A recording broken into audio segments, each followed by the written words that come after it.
Friends, मैं हूं समीर। आप देख रहे हैं समाज की खबरें हिंदी टीवी न्यूज़। जैसे कि आप जानते हैं कि ये न्यूज़ एजेंसी हमारे साथ कई चैनल्स के लोग जुड़े हुए हैं जो अलग अलग तरह की खबर चलाते हैं, और हमारे चैनल के साथ कई सौ पत्रकार भी जुड़े हुए हैं जो हर जगह से पत्रकारिता करते हैं। हम जनता से भी आह्वान करेंगे कि अगर उनके एरिया में कुछ भी गतिविधियाँ होती हैं या इलीगल कुछ उनके साथ होता है तो उस तरह की वीडियो बना के हमें दे सकते हैं, हम चलाएंगे हमारे चैनल पर। और हमारे साथ हम आपको बता दें कि कई एडवोकेट्स भी जुड़े हुए हैं जो आपकी समस्याओं को लेकर आपका निवारण करेंगे, आपकी समस्याओं को लीगल तरीके से सॉल्व भी करने की कोशिश करेंगे। तो चलते हैं आज की खबर की तरफ। हेलो फ्रेंड्स, मैं हूं ताज। आप देख रहे हैं समाज की खबरें हिंदी टीवी न्यूज़। जैसे कि आप देख रहे हैं, हम नागपाड़े में आए हुए AIMM की आज मीटिंग थी यहाँ पर। अस्सलाम वालेकुम, नमस्ते, जय भीम। मैं फारूक शाब्दी, ऑल इंडिया मजलिस इत्तेहादुल मुस्लिमीन मुंबई सिटी प्रेसिडेंट।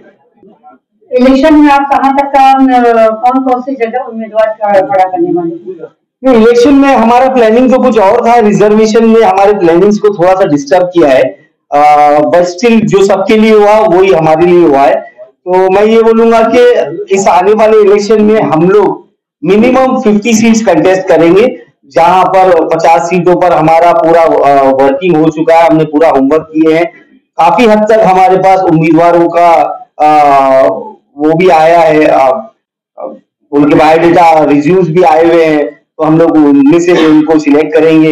और उसके अलावा अबव 50 अगर हमको और भी वार्ड्स में अच्छे उम्मीदवार मिलते हैं जो जिनका समाज में और अपने अपने वार्ड में अच्छा काम है, तो जो वर्चस्व रखते हैं समाज में, तो हम उनको भी मौका देना चाहेंगे। तो नंबर अभी फिलहाल के लिए हम लोग 50 पे मिनिमम हम लोग लड़ेंगे। आगे जैसे जैसे दिन जाएंगे हम लोग और नंबर बढ़ा सकते AIM को अक्सर मुस्लिम पार्टी के देखा जाता है, लेकिन मुसलमान में भी 2 फिरके होते हैं, शिया सुन्नी। तो ये रिजर्वेशन शिया को कितना मिलेगा, कितने आप शिया कैंडिडेट उतारेंगे? देखिए, अभी फिरकों की बात तो ना ही करे तो बेहतर है। ये फिरके ही जो है, ये जो मसलक का मसला है, यही पूरी फसाद की जड़ है, जो हम लोगों को हमसे ही बांटती है। तो हम लोग ये फिरकों में और मसलक में हम लोग बिलीव नहीं करते। और माशाल्लाह ये मसलक की बात, फिरकों की बात की तो लाइट भी आ गई, तो उजाला आ चुका है। तो हम लोग जो भी उम्मीदवार होगा, हम लोग उसको उसके कास्ट से या उसके फिरके से नहीं जज करते हुए हम लोग उसका सामाजिक काम देखेंगे और समाज में उसका कैसा नाम है वो देखकर हम लोग उसको उम्मीदवारी देंगे। ये इलेक्शन में यूटी के बारे में कुछ सोच रहे हो? देखिए, यूटी तो सही, अगर एग्जांपल आपको दूं तो पिछला ये बिहार इलेक्शन हुए हैं, उसकी वोटिंग भी हुई है। तो बिहार इलेक्शन में हमने सिर्फ 6 सीटें मांगी थी, ये आरजेडी एंड कांग्रेस वालों से, लेकिन 6 सीटें भी नहीं थी। तो मुझे नहीं लगता है कि ये लोग हमसे यूटी करने में पूछे, लेकिन हम लोग बीजेपी को हराने के लिए, भाजपा को सत्ता से दूर रखने के लिए अगर हमको 1 नहीं 10 कदम पीछे हटना पड़ेगा और ये जो महाविकास आघाड़ी है इनके पास युक्ति करने के लिए जाना पड़ेगा, तो हम हमारा प्रस्ताव हमारे आला कमान, हमारे महाराष्ट्र के अध्यक्ष इम्तियाज जलील साहब से पूछकर, हमारे national president barrister Asaduddin Owaisi साहब से पूछकर हम वो प्रस्ताव रखेंगे। और उसके बाद महाविकास आघाड़ी के ऊपर है कि वो लोग हमारे प्रस्ताव। एमआईएम पे हमेशा आरोप लगा है कि ये बीजेपी की बी टीम है, उस बारे में आपका क्या बोलना है? कुछ नई बात करे तो बेहतर है। में भी यही मसला चल रहा था, कुछ नई बात करे तो बेहतर है। ये बहुत पुरानी बात हो गई है। यही बी टीम का तबका, वहाँ पर जो प्रशांत किशोर लड़ रहे हैं, वो उनके समाज के लोग क्यों नहीं लगाते? वहाँ तेजस्वी यादव का सगा भाई आज अपनी पार्टी बनाकर इलेक्शन लड़ रहा है। आज यही कांग्रेस की वजह से यूपी में जो पूरे 400 सीट लड़कर 1 सीट जीतती है, जिसकी वजह से समाजवादी को नुकसान होता है और बीजेपी जीत जाती है, ये तबका उनके ऊपर क्यों नहीं लगता है? तो ये सोची समझी साजिश है, और इस साजिश को अभी पब्लिक ने एक्सेप्ट कर लिया कि ये बकवास बातें और उसको कबूल नहीं करते। यहाँ पे उपस्थित मुंबई के सदर फारूक शाब्दी साहब और तमाम जिला के प्रेसिडेंट, तालुका प्रेसिडेंट, यूथ की टीम और यहाँ पे आए हुए दोस्त अहबाब और मेरी माँ बहनें, अस्सलाम वालेकुम रहमतुल्लाहि व बरकातहू। आज ये जो मीटिंग बुलाया गया है, इमरजेंसी में, क्योंकि आज वार का भी डिक्लेयर हुआ है लगभग कहाँ से वार इलेक्शन लड़ना है, किस तरीके से लड़ना है।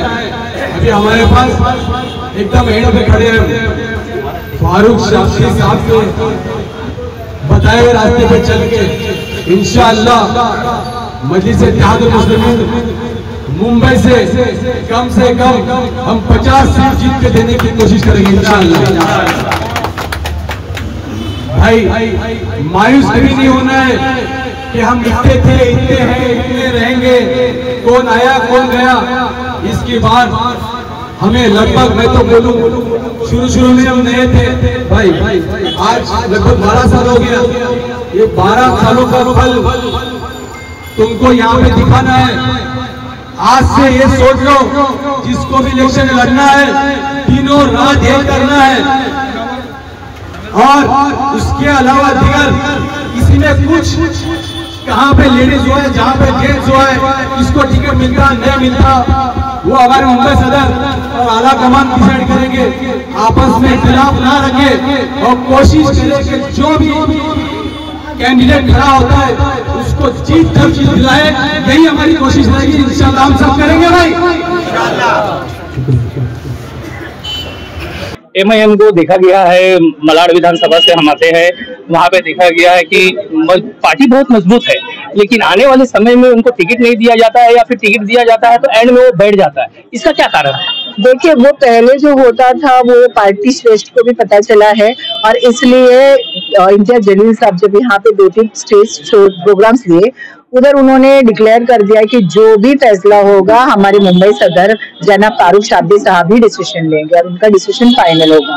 तो पहले जो होता था इंशाल्लाह अब वो रिपीट नहीं होगा। अब जो मेहनत कार्यकर्ता कर रहा है उसको देखा जाएगा, सराहाया जाएगा और उसको टिकट मिलेगा। वहाँ पे हमने देखा है, जैसे कि आप जिस पद पे आज है, वहाँ की एक महिला थी रिजवाना ईसा खान, जो कि बहुत मेहनत करी, लेकिन उनको एंड टाइम पे टिकट नहीं दिया गया। देखिए, मैं तो इस तरह से क्या आप भी कोई कोशिश कर रहे हैं इस टाइम इलेक्शन में उतरने के लिए? देखिए, जैसा मैंने कहा है कि इलेक्शन में हमेशा पार्टीज के समीकरण चेंज होते रहते हैं। आज जो बात कर रहे हैं शायद कल कुछ और चेंजेस आए उसमें, और वही समीकरण के तहत वो सीट हम नहीं लड़ रहे थे, इसलिए उनको टिकट नहीं मिला था।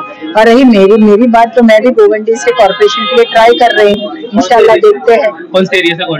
गोवंडी में मैं 134 वार्ड नंबर जो महिला ओपन हुई है। वैसा मेरा वार्ड 136 था जहाँ पे मैं एक्स कॉर्पोरेटर थी, लेकिन वो ओबीसी होने की वजह से अभी मेरे बाजू में जो लग के वार्ड है 134, वहाँ पे मैं ट्राई कर रही हूँ। महिला हूँ और महिला ओपन सीट है, तो इंशाल्लाह देखते हैं।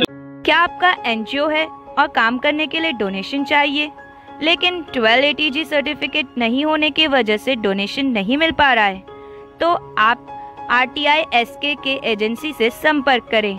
RTI SKK एजेंसी से संपर्क करके 1280G सर्टिफिकेट बनवा सकते हैं। उठाएं फोन और लगाएं कॉल।